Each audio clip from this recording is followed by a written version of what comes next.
Hi, I'm Eman Reyes, and today I'll be talking about the generative artificial intelligence, a groundbreaking technology that's transforming the computing industry and society.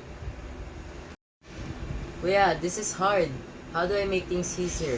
We use generative AI.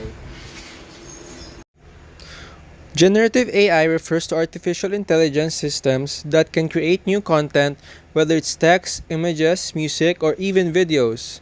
Based on prompts given by users, instead of just analyzing data, these models generate something original. Tools like ChatGPT, DALL-E can make pictures, write essays, or text by generating outputs from user prompts. They produce original content based on data learned from vast datasets with large amount of data with lots of algorithms to mimic human creativity. Content creation. One of the most common uses of generative AI is text generation. You can type a simple prompt like write a blog post about healthy eating, and the AI will create a full article, essay, or even a social media caption. This makes it super useful for writers, marketers, and students. Art and design. Like DALL-E, this can generate AI can also create visual art.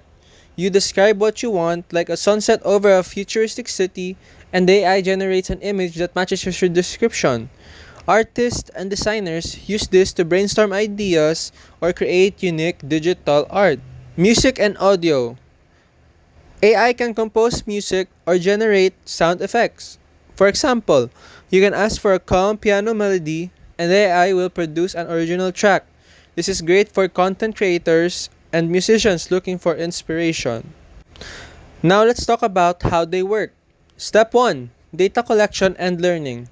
How does AI learn to do all this?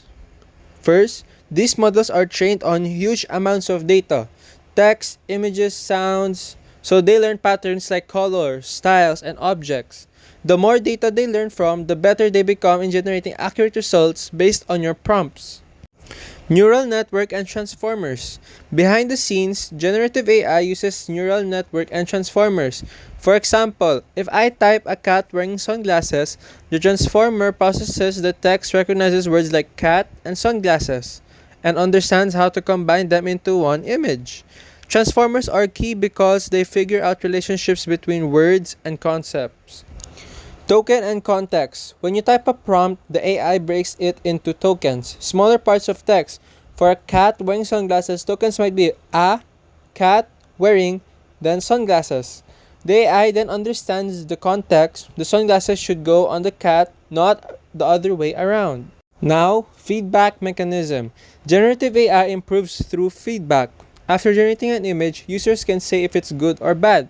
For example, I might say the sunglasses are wrong, and the AI learns to fix it. This feedback loop makes the system smarter over time. And finally, we have reinforcement learning. To make this improvement systematic, AI uses reinforcement learning from human feedback. The AI receives positive rewards for good outputs and negative rewards for bad ones. Over time, this reward system teaches the AI to produce better or more helpful results. This is how models like ChatGPT and image generators become smarter with every iteration. There you have it. Generative AI is trending because it's revolutionizing industries. Business like automatic content creation, writing code, designing graphics, and even drug discovery. It saves time, reduces costs, opens new possibilities for innovation.